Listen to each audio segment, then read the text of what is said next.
Hindi pa man fully nakaka-recover ang Cebu from Typhoon Tino. Another storm brings flooding to the province. Yan po ang agenda report ni Mary Ann Uy. Dahil sa Tropical Depression Verbena, nagdulot ng pagbaha sa iba't ibang barangay ng Carcar City sa southern part ng Cebu. Ayon sa Carcar City Risk Reduction Management and Development Office, abot tuhod ang pagbaha kanina umaga. Nailikas naman ang mga residente, lalo na ang mga nakatira malapit sa tulay kung saan umapaw ang tubig. Wala naman naiulat na nasaktan dulot ng pagbaha. Kahit masama ang lagay ng panahon, tuloy ang kapiyastahan sa syudad ng Carcar.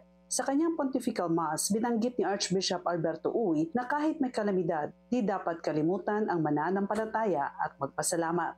Atungday ko ng Diyos sa tanang panahon. No?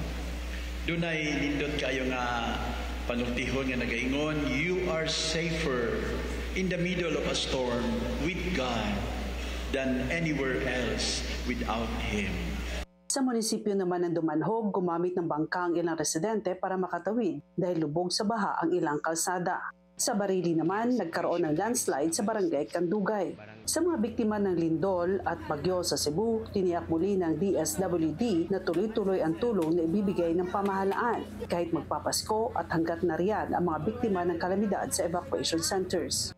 No Christmas break for DSWD.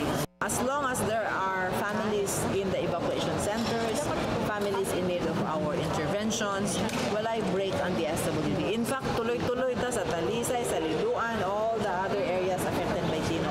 The DSWD's presence is always there because we have our Angels in Red Vest really assigned in those areas. Sa latest sa tala ng Provincial Disaster Risk Reduction and Management Office ng Cebu, aabot sa higit 11,000 na pamilya ang apektado ng bagyo, habang nasa 69 ang nasa evacuation center sa iba't ibang LGU. Nangunguna ang Liluan na may higit 7,000 pamilya ay nilikas simula noong November 4. Sa buong Cebu Province, kasama ang Cebu City, 130 na ang namatay habang 49 ang nananatiling missing.